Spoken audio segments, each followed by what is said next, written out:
यीशु में आप सबको सलाम। मैं खुदावंद का शुक्र करती हूँ आप सबके लिए, खुदावंद आप सबको बरकत दे। कभी कभी हमारे और हमारे मिरेकल के दरमियान सिर्फ एक ही प्रॉब्लम होती है, और वो हमारा अपना इनकंसिस्टेंट एटीट्यूड होता है। जब तक हमारी लाइफ में चीजें स्मूथ चल रही होती हैं तब तक हम खुदा की तरफ नहीं आते, लेकिन द मोमेंट जो हमारी डिजायर होती है उसके मुताबिक काम होना बंद होता है, हम फौरन से क्या करते हैं कि फिर हम खुदा की आवाज को सुनने की कोशिश करते हैं। और मोस्ट ऑफ द टाइम हम तब खुदा की आवाज को सुनने की कोशिश करते हैं जब हम काफी हद तक आगे आ चुके होते हैं।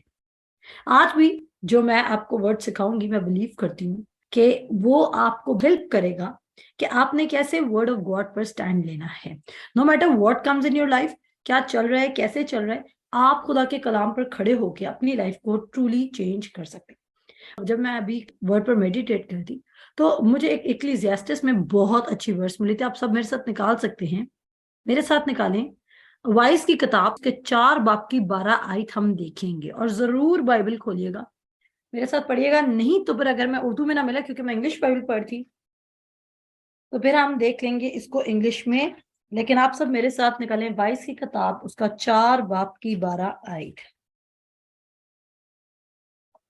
और मैंने क्या बताया कि कभी कभी हमारे जो मिरेकल और हमें सिर्फ क्या प्रॉब्लम है, सिर्फ इनकंसिस्टेंट एटीट्यूड की प्रॉब्लम है। इवन मैं आपको बताना चाहती हूँ, बड़े से बड़ा मिनिस्टर हो जाए, छोटे से छोटा मिनिस्टर हो जाए, मैं हो जाऊं, कोई और हो जाए, आप हो जाए, हम जंग कर ही नहीं सकते हैं अगर हमारे अंदर इनकंसिस्टेंट एटीट्यूड है। इनकंसिस्टेंट एटीट्यूड का मतलब ये है कि मे बी हम जो बिलीव कर रहे हैं हम वो बोल नहीं रहे, ठीक है।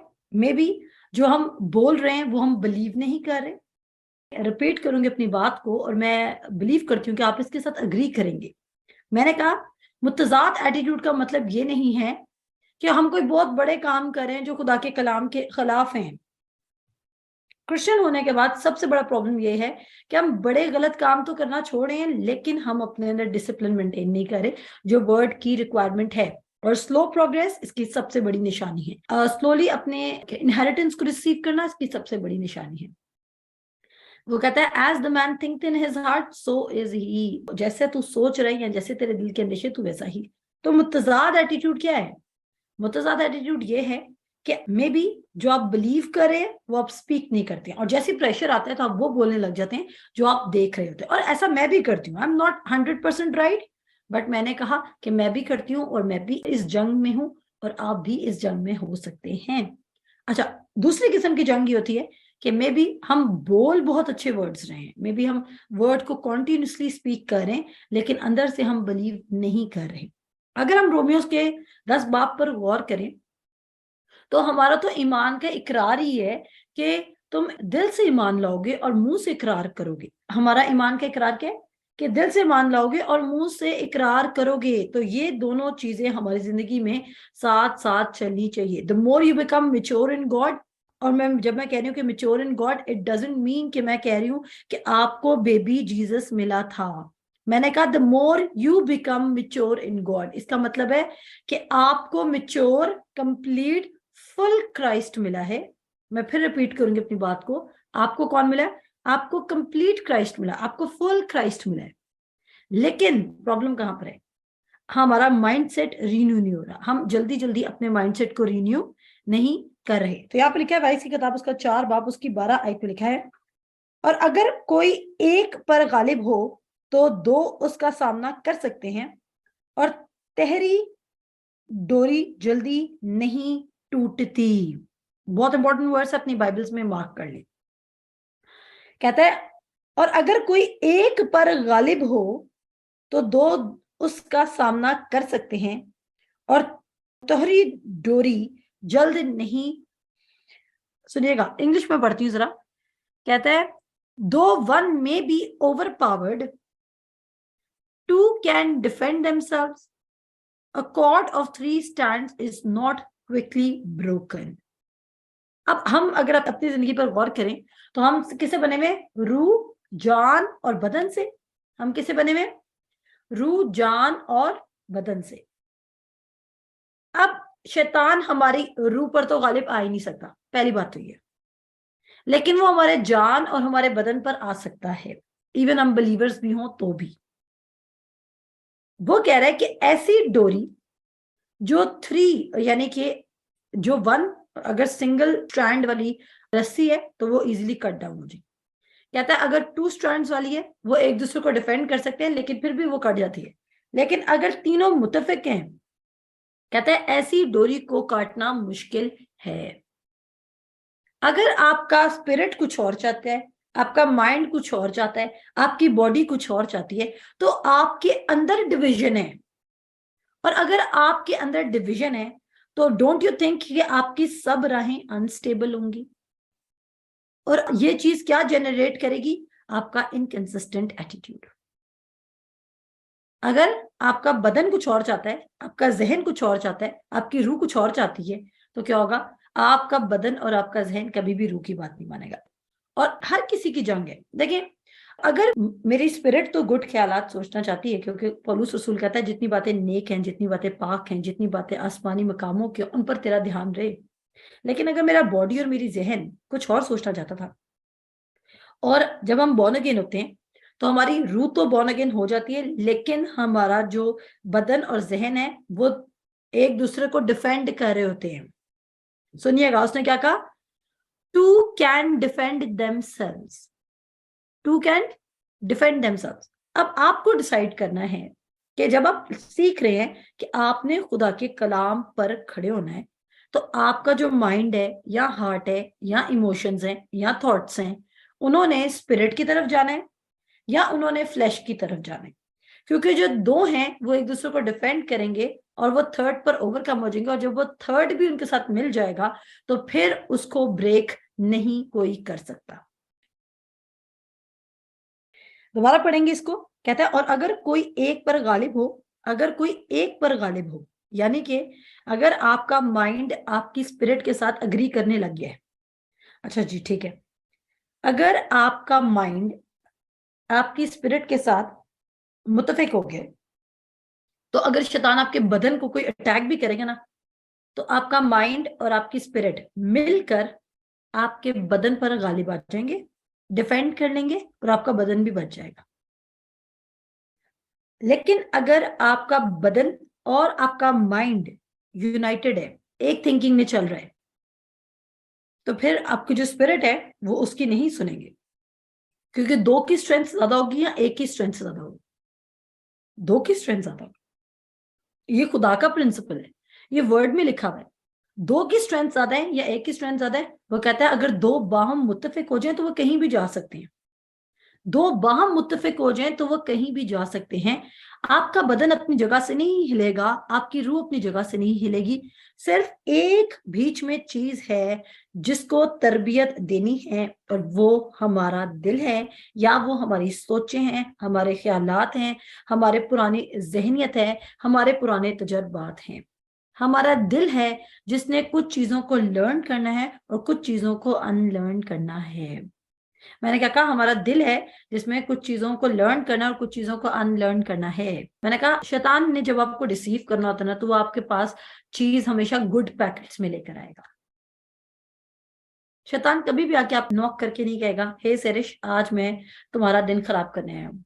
वो कभी भी नहीं कहेगा, क्योंकि मैं ही शैतान को जानती हूँ। अगर वो इस तरह कहेगा तो मैं तो आइडेंटिफाई कर लूंगी और मैं अपना दिन खराब नहीं होने दूंगी, या मैं अपना प्रोजेक्ट खराब नहीं होने दूंगी, या मैं अपनी बातचीत खराब नहीं होने दूंगी। लेकिन वो क्या करेगा? वो एक ट्रिकी वे में आएगा जिसमें मैं उसको आइडेंटिफाई नहीं कर सकूंगी, और मैं समझूंगी कि may be other person did this, मैंने इसलिए ऐसा बिहेव किया। और हम क्या करें? हम अपनी किसी भी सिचुएशन के लिए we are throwing blame on someone else. लेकिन ट्रू ट्रांसफॉर्मेशन या ट्रूली वर्ड पर स्टैंड करने का ये एटीट्यूड नहीं है। और अगर मैं भी इसमें आती हूँ तो मैं भी चेंज करूंगी एंड मैं भी इसकी तरफ मूव करूंगी, और आप सबने भी मूव करना है। अब वो यहाँ पर मैंने क्या कहा? अगर एक पर कोई गालिब आ जाए तो 2 मुत्तफिक होंगे, वो डिफेंड कर लेंगे एक दूसरे को। और जो कॉर्ड ऑफ 3 स्ट्रैंड्स है इज नॉट क्विकली ब्रोकन। जब आपका रूह, जान और बदन तीनों चीजें खुदा के कलाम पर खड़े होना सीख लेंगी, तो आपको कोई ना ब्रेक करेगा और ना ही आपको कोई शेक करेगा, और ना ही आपको कोई मूव कर सकेगा, और ना ही आप खुदा की विल से हट सकेंगे। Nobody in this world. मैंने कल जो आपको साल पढ़ाई थी वो मैंने ये पढ़ाई थी कि खुदावंद यीशु मसीह भी लर्न कर रहे वर्ड पर स्टैंड करना with the passage of time. खुदावंद यीशु मसीह माँ के पेट से ऐसा नहीं था कि माँ के पेट से ही वो सब कुछ सीख कर आया था, और जो यीशु मसीह को टच करता था वो छोटा सा बेबी था, और मरियम ने ये कोई बिजनेस खोला हुआ था कि मेरे बेटे को छुओगे तो वो शिफा पा जाओगे। नो, यीशु मसीह की पावर विद टाइम मजबूत होती गई, और एक टाइम आया कि वो प्रॉपर मिरेकल्स में मैनिफेस्ट करने लग गया। जब वो हैकल में गया, जब वो 12 साल का था, तो अब तो यीशु मसीह ने कोई मिरेकल्स नहीं दिखाए ना, क्योंकि वो 12 साल का है, उसका माइंड उस तरह रिन्यू नहीं हुआ है। हाँ, लेकिन कहते हैं कि उस वक्त भी वो विजडम की बातें करता था कि सारे जो बड़े बड़े स्कॉलर्स हैं और बड़े बड़े टीचर्स हैं वो उसके अराउंड बैठे हैं।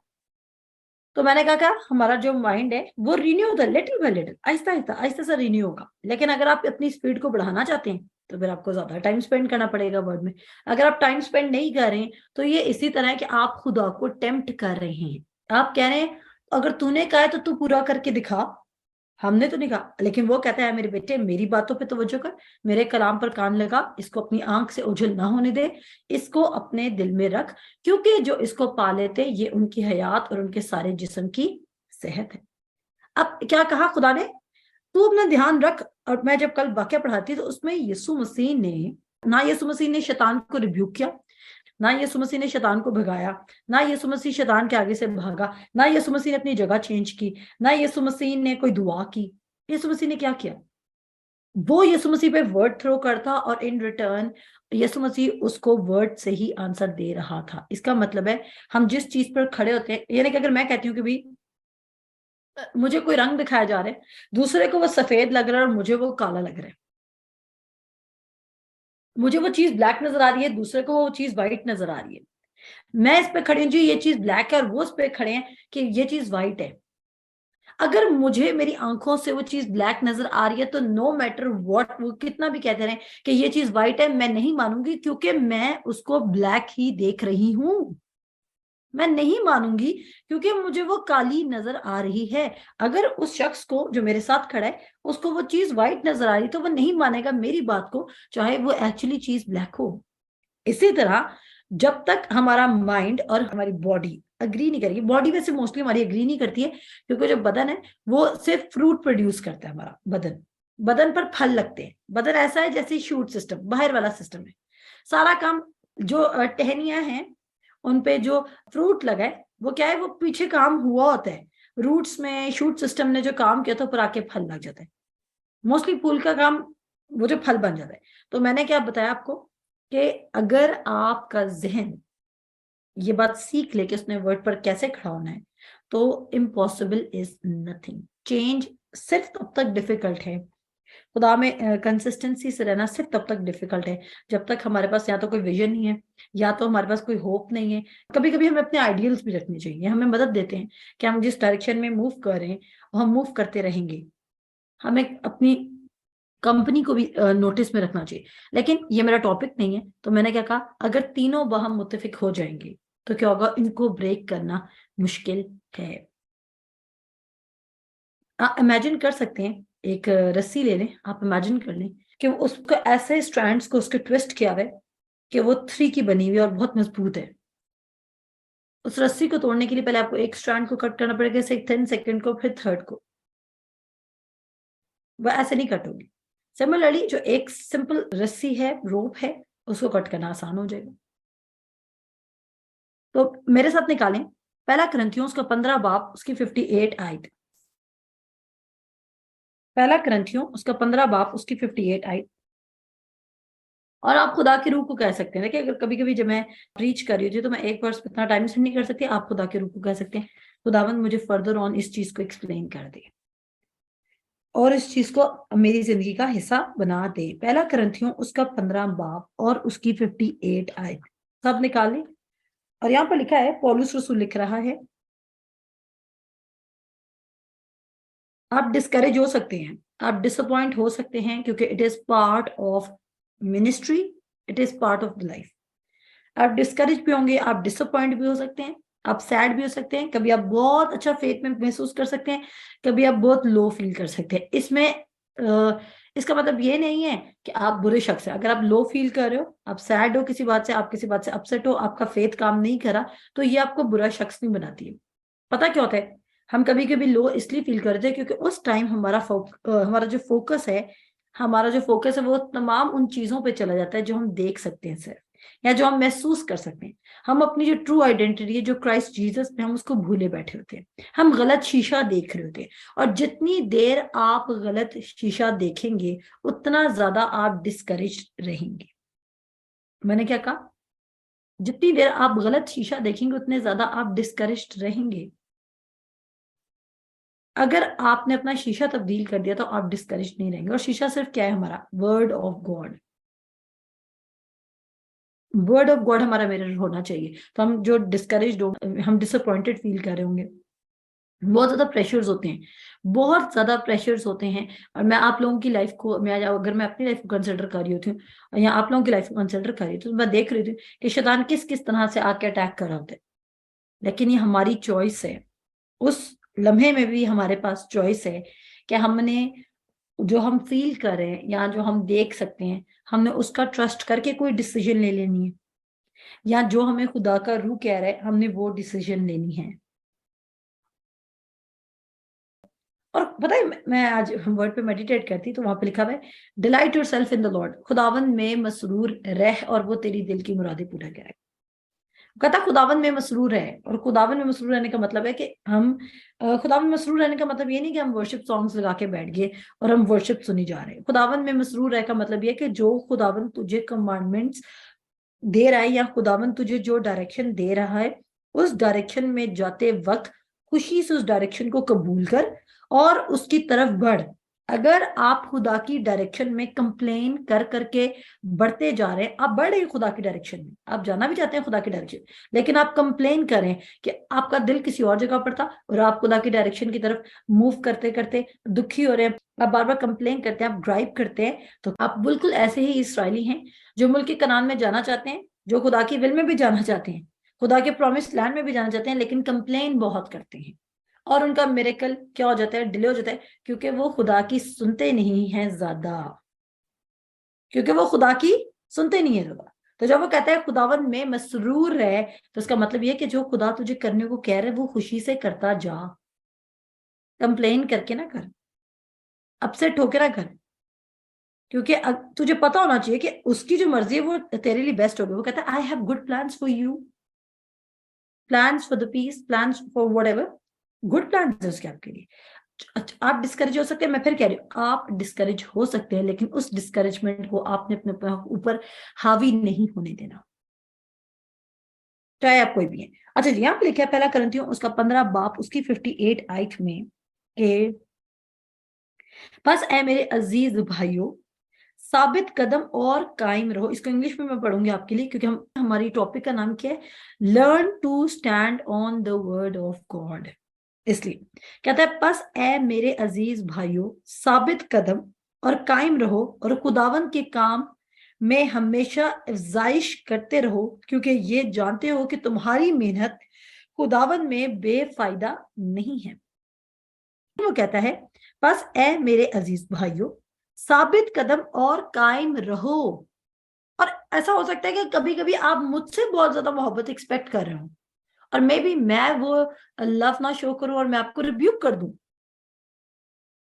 और आप डिस्करेज हो जाए। और ये कहता है, बस ए मेरे अजीज भाइयों साबित कदम और कायम रहो। अच्छा क्यों? कहता है खुदावन के काम में हमेशा अफजाइश करते रहो, क्योंकि ये जानते हो कि तुम्हारी मेहनत खुदावन में बेफायदा नहीं।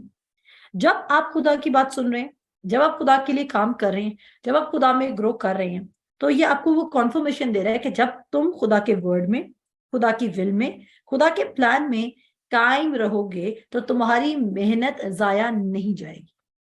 आज शायद आपके पास $1,000,000 ना हो, इट्स ओके, आज नहीं है, लेकिन फ्यूचर में क्या है, उस जगह तुम्हारी मेहनत जाया नहीं जाएगी।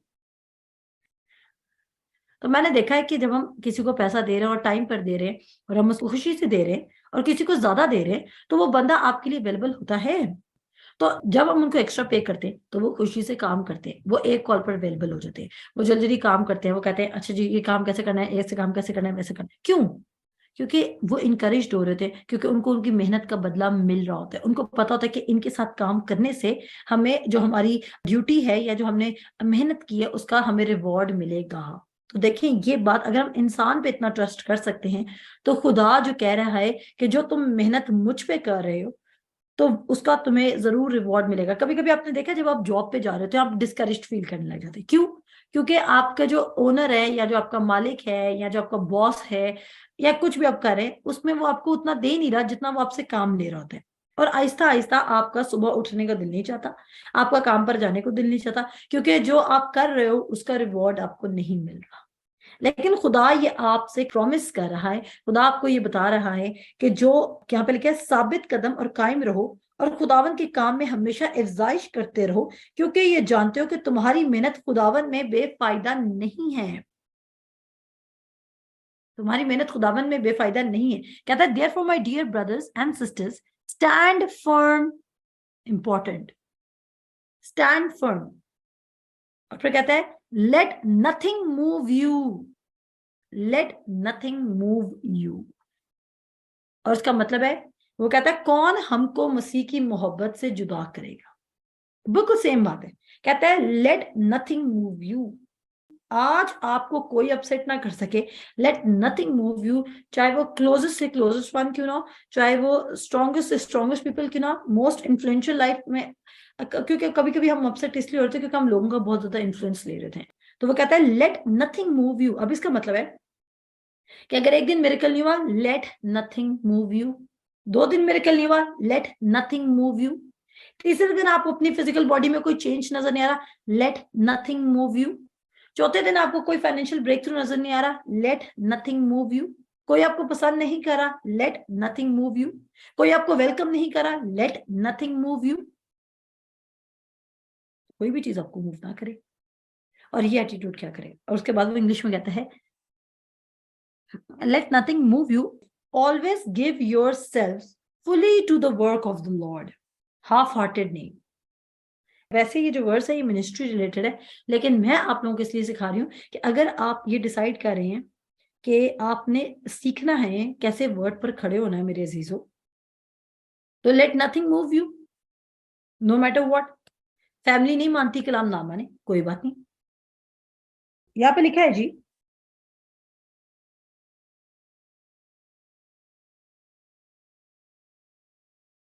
क्या ये मुमकिन है कि कोई माँ अपने शीर ख्वार बच्चे को भूल जाए इस जमीन पर रहते हुए? कहता है क्या ये मुमकिन है कि कोई माँ अपने शीर ख्वार बच्चे को भूल जाए? आगे सुनिएगा। कहता है और अपने रहम के फर्जंद पर तरस ना खाए। और कलाम ये वेरीफाई करता है आगे जाके, कहता है हाँ वो शायद भूल जाए।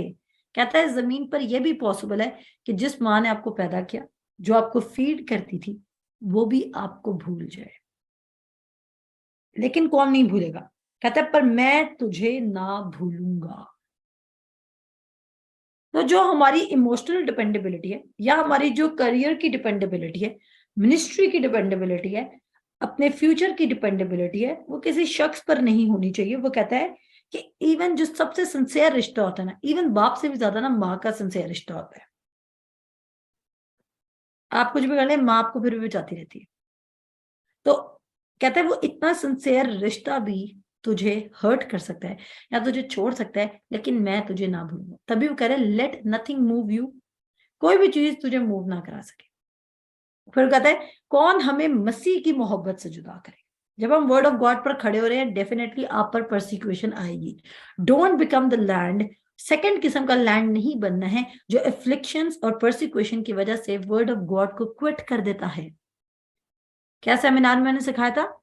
सेकंड किस्म का लैंड नहीं बनना है जो परसिक्यूशंस और एफ्लिक्शंस की वजह से वर्ड ऑफ गॉड को क्विट कर देता है। क्यों? क्योंकि लोगों को गुड बुक्स में रहना पसंद है, लोगों को प्रेज लेना पसंद है, ना आपको तारीफ इफेक्ट करे ना आपको बुराई इफेक्ट करे। It should be the word जो आपके हार्ट को मूव करे। Late nothing move you, let nothing move you.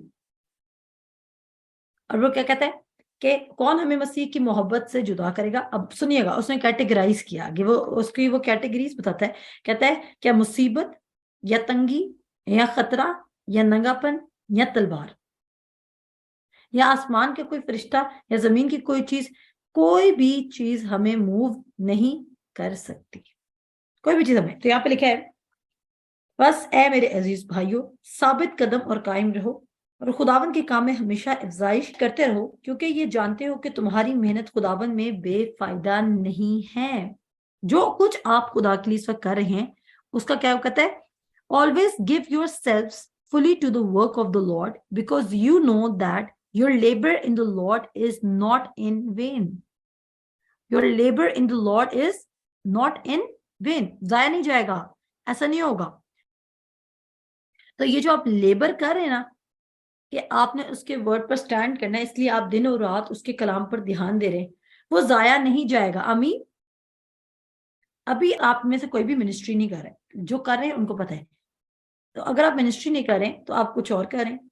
3 तरह की मिनिस्ट्री है मैंने कहा है। पहले कौन सी आती है, पर्सनल, फिर कौन सी आती है, फैमिली, फिर कौन सी आती है, चर्च। मैं तीनों कर रही हूं, आप इस वक्त एक कर रहे हैं। और वो कौन सी है, पर्सनल मिनिस्ट्री। जब आप पर्सनल मिनिस्ट्री करें तो उसमें भी आप लेबर करें। जब आप लेबर क्या करें, आप अपने आप को वर्ड सिखा रहे हैं, आप खुद से वर्ड में खड़े होना सीख रहे हैं। वो क्या कहता है, वेन, तुम्हारा जो मेहनत है खुदा में खड़े होने की, वो वेन नहीं जाएगी। भाई जब आपने बीज बो दिया तो क्या वो आपकी मेहनत जाया जाएगी, नहीं जी, आपको नेक्स्ट सीजन में फल मिलेगा उसका। आपको नेक्स्ट सीजन में उसका क्या मिलेगा, उसका फ्रूट मिलेगा ही मिलेगा। कौन बीज लगा के डिस्करेज बैठ जाता है कि मुझे फल नहीं मिलेगा, सिर्फ वो जिसने बीज ठीक ना लगाया, या वो जिसने अपना लैंड सही प्रिपेयर नहीं किया था, सिर्फ उसको अश्योरेंस होगी बैड रिजल्ट्स की। लेकिन जिसने गुड तरीके से प्रिपेयर करने के बाद बीज लगाया, वो अश्योरेंस पे चलेगा कि यस मुझे फ्रूट्स मिलेंगे।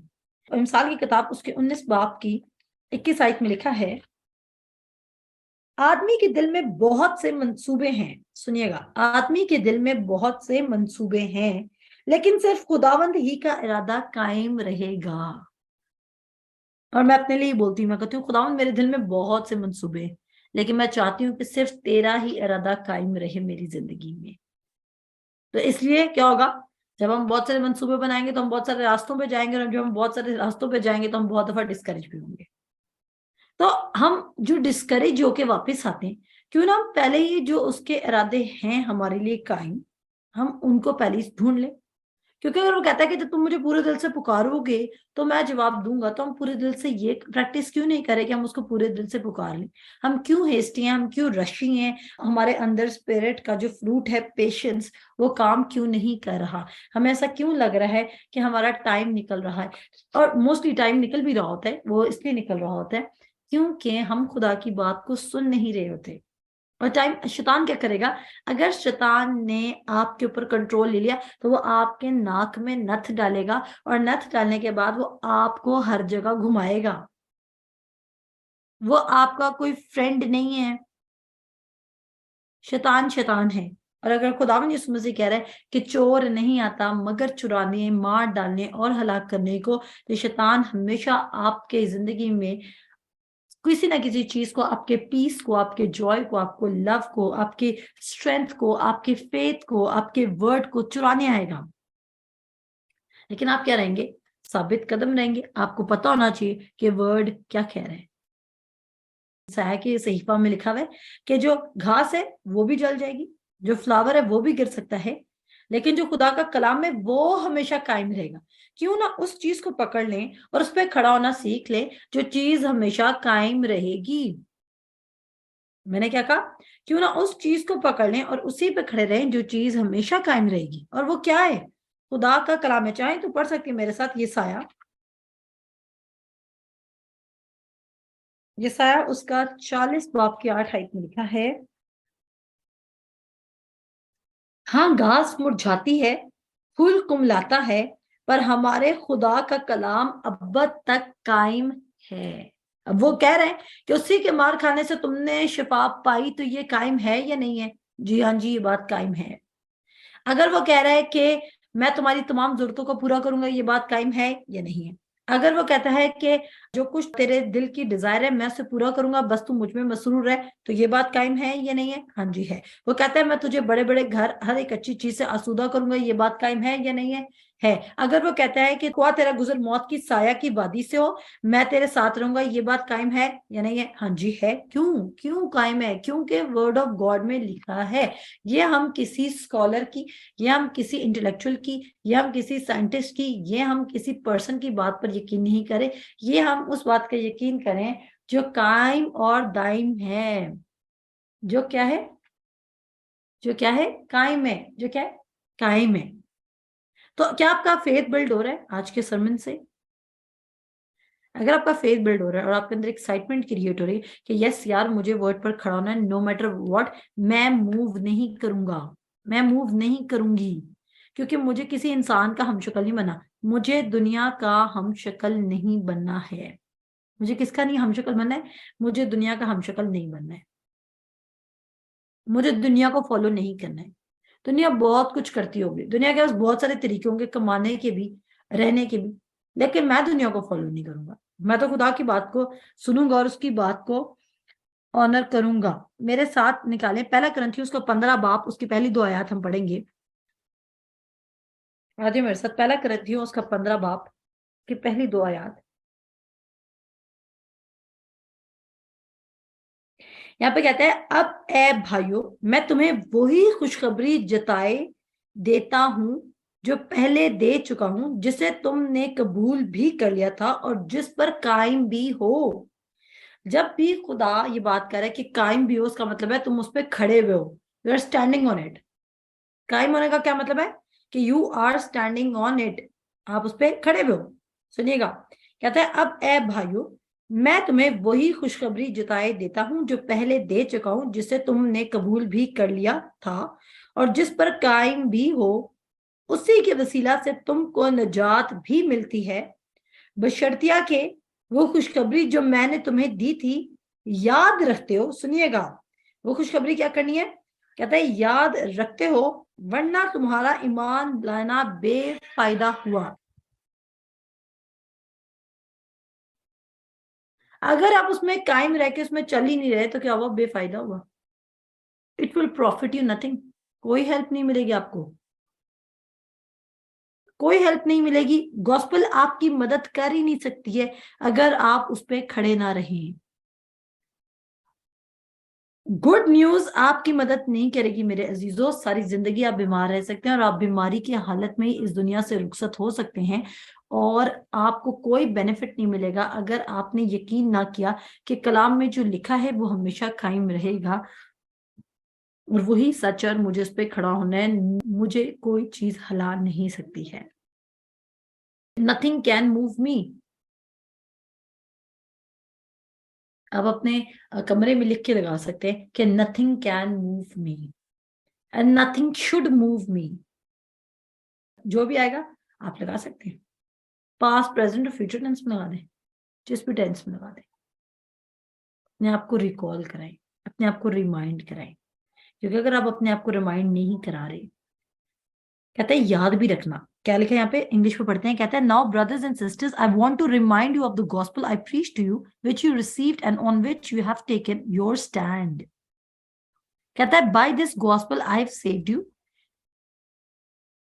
if you hold firmly to the word, if you hold firmly to the word I preached to you, otherwise you have believed in vain. Otherwise you have believed in vain. कोई फायदा नहीं देगा आपको। Born again आप होगे, लेकिन आपका बदन और आपका रूह, आपका जहन कभी भी एग्री नहीं करेगा, और जो रूह के बेनिफिट से जहन से मूव करके आपके बदन पर नजर नहीं आएंगे। तो क्या आप ऐसी जिंदगी गुजारना चाहते हैं? नहीं। आपने क्यों केसीपी ज्वाइन किया? क्योंकि आप बेटर लाइफ गुजारना चाहते हैं, आप खुदा के प्लान में चलना चाहते हैं, आप खुदा की गुडनेस और मर्सी को एक्सपीरियंस करना चाहते हैं। तो जब आप ये सब कुछ एक्सपीरियंस करना चाहते हैं तो मेरे अजीजों उसमें फिर आपको अपने लाइफ के पैटर्न को चेंज करना होगा, और इसमें फिर आपकी चाहे रूटीन आ जाए इसमें चाहे आपकी वे ऑफ डीलिंग आ जाए, फिर इसमें चाहे आपको अपने अजीज फ्रेंड्स को रिमूव करना आ जाए, टीवी को कट डाउन करना आ जाए, म्यूजिक को कट डाउन करना आ जाए, आपकी स्लीप को कट डाउन करना आ जाए, ये सब कुछ फिर होना चाहिए। क्यों? क्योंकि मेन पर्पस क्या है, मेन गोल क्या है? खुदा की बात को और खुदा की आवाज को रिसीव करना। इसलिए उसके 6 बाब पे आज जरा, इफ्सियों का खत उसका 6 बाब, 6 बाब की हम पढ़ेंगे। 11 आयत से मैं पढ़ने लगी। कहता है यहां पर, 10 आयत से पढ़ लेते। कहता है गर्ज खुदावन में और उसकी कुदरत के जोर में मजबूत बनो। फिर कहता है खुदा के सब हथियार बांध लो ताकि तुम अबलीस के मंसूबों के मुकाबला में कायम रह सको। मैंने कहा जब भी वर्ड कायम इस्तेमाल हो रहा है उसका मतलब है स्टैंड कर सको उनके खिलाफ। लेकिन कब आप अबलीस के मंसूबों का मुकाबला कर सकेंगे और कायम रह सकेंगे? जब आपने खुदा के तमाम हथियारों को पहन लिया है या बांध लिया है। यीशु मसीह ने कैसे अबलीस का मुकाबला किया? 3 बार उसने आके यीशु मसीह को डिस्टर्ब किया। कैसे किया? खुदा के कलाम पर कायम रह के, खड़े रहकर, अपने फ्लैश को, अपनी भूख को आगे नहीं आने दिया, अपने बदन के कॉन्फिडेंस को आगे नहीं आने दिया, माल और दौलत के लालच को आगे आने नहीं दिया, किसी भी चीज को आगे नहीं आने दिया। क्या यीशु मसीह इंसान नहीं था? डेफिनेटली वो इंसान था। और आप सोचते होंगे कि यीशु मसीह को डायरेक्ट शैतान क्यों नजर आए? वो भी तो किसी बंदे के थ्रू तो डिस्ट्रैक्ट कर सकता था। अब यीशु मसीह इतना स्टेबल जरूर था कि उसको पता था अगर कोई इंसान बोलेगा तो इंसान के अंदर कौन सी हिकमत है। तभी उसने पतरस को फौरन से रिब्यूक कर दिया। और उसको कैसे पता चला कि पतरस की बात खुदा की तरफ से नहीं है? क्योंकि वो खुदा की बात को बड़ी अश्योरेंस के साथ जानता था। आमीन। उसको कैसे पता चला कि पतरस की बात खुदा की तरफ से नहीं है? और उसको कैसे पता चला कि पतरस के थ्रू शैतान बोल रहा है मुझसे? क्योंकि वो खुदा के कलाम से वाकिफ था और उस पर खड़ा हुआ था। इवन जब शैतान उससे डायरेक्ट भी आ गया उसके पास, तो उसने उसको भी रिब्यूक कर दिया। जब किसी के रूप में आया तो भी बता दिया उसने।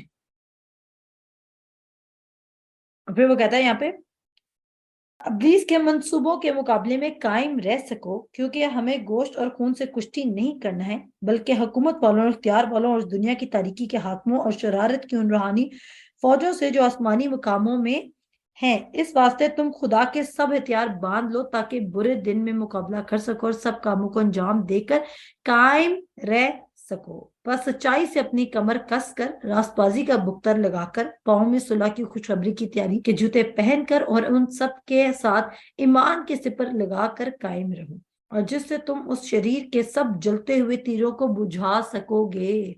वहां पर कैसे तीर भेज रहे हैं? फायरी डॉट्स, जलते हुए तीर हैं वो, आपको आग लगा देंगे, आप जल जाओगे। कहता है जलते हुए तीरों को बुझा सको, और निजात का खौद रूह की तलवार को जो खुदा का कलाम है ले लो, और हर वक्त और हर तरह से रूह में दुआ और मिन्नत करते रहो, और इसी गर्ज से जागते रहो। जागते रहने का मतलब ये नहीं कि उठे रहना है, इसका मतलब है कि विजिलेंट रहना अपनी स्पिरिट में, देखना आप किस चीज को किस तरह आंसर कर रहे हो। जागते रहो कि सब मुकद्दसों के वास्ते बिला नागे दुआ किया करो। आप सबका काम बनता है कि आप मेरे लिए भी दुआ करें। और फिर वो कहता है और मेरे लिए भी, आगे वो खुद ही कह देता है, मैं भी आपको कह रही हूँ, और मेरे लिए भी, ताकि बोलने के वक्त मुझे कलाम करने की तौफीक हो, बोलने के वक्त कलाम करने की मुझे तौफीक हो, जिससे मैं खुशखबरी के भेद को दिलेरी से जाहिर करूं, और जिसके लिए जंजीर और जकड़ा और एलची हुआ हूं, और उसकी ऐसी दिलेरी से बयान करूं जैसा बयान करना मुझ पर फर्ज है। खुदा के कलाम को दिलेरी से ही बयान किया जाए तो वो लोग कबूल करते हैं। खुदा का कलाम डर डर के आप ये बोलेंगे ना, शायद मुझे ऐसा लगता है, तो लोग आपकी बात नहीं सुनेंगे। आप बोले तुम्हें ऐसा लगता है या नहीं लगता, मुझे पता है कलाम में लिखा है, तो मैं खुदा के कलाम की बात सुनूंगी, मैं आपकी क्यों बात सुनूं भाई? आप कौन हो? आजकल खुदा ने मुझे एक और नया डायलॉग सिखाया कि अगर मुझे कोई रिजेक्ट करेगा तो मैं उसको बोलूंगी कि मुझे आपसे बेटर लोगों ने आपसे पहले रिजेक्ट किया है, अगर मुझे उनकी परवाह नहीं है तो आपकी क्यों परवाह होगी? ये खुदा ने मुझे जवाब सिखाया कि मुझे आपसे ज्यादा बेहतर लोगों ने, आपसे ज्यादा बेहतर लोगों ने रिजेक्ट किया है, तो मैं अगर उनसे अफेक्ट नहीं हुई तो मैं आपसे क्यों अफेक्ट होंगी? क्योंकि मेरे लिए गॉस्पेल इंपॉर्टेंट है, मेरे लिए खुदा की बात इंपॉर्टेंट है। और आप भी ये चीज बोल सकते हैं लोगों को। मेरे साथ लास्ट हवाला खोले, पहला करंथियों उसका 16 बाब की 13 आयत। पहला करंथियों उसकी 16 बाब की 13 आयत में लिखा है, जागते रहो, ईमान में कायम रहो। स्टैंड, फिर से वर्ड आ गया स्टैंड का। कहता है जागते रहो, ईमान में कायम रहो, मर्दानगी करो। जब कोई कहता है मैं एक मर्द का बच्चा हूं, तो वो क्या दिखा रहा था? वो कह रहा था कि मैं दिलेर हूं, मैं बहादुर हूं, मैं मजबूत हूं। तो वह कहता है मर्दानगी करो, मजबूत हो, जो कुछ करते हो मोहब्बत से करो। और अगर हम इंग्लिश में पढ़े, कहते हैं बी ऑन योर गार्ड। अपनी अपने दिल की हिफाजत अपने खुद करनी है, कोई और नहीं करेगा। कहता है be on your guard, stand firm in the faith, be courageous, be strong. Be courageous इसका मतलब है डिस्करेज नहीं होना, क्योंकि वो हमें डिस्करेज होने के लिए नहीं कह रहा, बल्कि वो हमें कह रहे बी करेजियस, यानी कि इनकरेज होने को कह रहा है। और कैसे इनकरेज होंगे हम? जब हम स्टैंड करेंगे अपने फेथ पर। कैसे इनकरेज हम रहेंगे? जब हम स्टैंड करेंगे वर्ड पर। कैसे इनकरेज होंगे हम? जब हम वर्ड पर अपना फोकस रखेंगे। कैसे इनकरेज होंगे? जब हम बाकी लोगों से ज्यादा खुदा के कलाम को ऊपर रखेंगे, और हमारे डिस्करेज होने के चांसेस 0 तक भी आ सकते हैं। आमीन। मैं मान रखती हूँ कि आपको खुदा का कलाम की समझ आई होगी। वाइस की किताब, उसका जो मैंने हवाला बताया था, उसको जरूर पढ़िएगा। खुदा करू आपको चीजों को एक्सप्लेन करेगा, आपको चीजों को समझाएगा, जो आपकी अंडरस्टैंडिंग को बढ़ाएगा। मैं आपको बताना चाहती हूँ, शुरू सबने 0 से किया था। मैंने भी शुरू 0 से किया था। जब मैंने शुरू किया था तो मुझे भी ये सब कुछ नजर नहीं आता था जो आज हम कर रहे हैं। मुझे कुछ भी नहीं पता था, मैं आपको सच बता रही हूँ। जो आज हम कर रहे हैं वो मुझे भी नजर नहीं आता था। लेकिन वो कहते हैं ना कि उस पर आंख बंद करके ट्रस्ट करना सीखें, उस पर लीन करना सीखें, उसके वर्ड को ट्रू समझना सीखें। जितना ज्यादा आप उसके वर्ड को ट्रू समझेंगे, उतने ज्यादा आप क्योस और कंफ्यूजन की स्टेट से निकलते जाएंगे। खुदावंद आप सबको बरकत दे। आमीन। सो खुदावंद में एक्साइटेड रहें, एक्साइटेड इसलिए बिग पिक्चर बनाएं। बैड डेज को देखकर डिस्करेज ना हो। सोचें भाई खुदा ने मेरे लिए बड़ा रखा हुआ है, प्लान चेंज हो जाएगा, हालात चेंज हो जाएंगे, वक्त बदल जाएगा। आमीन। खुदावंद आप सबको बरकत दे। अपना ख्याल रखिए। खुदा हाफिज।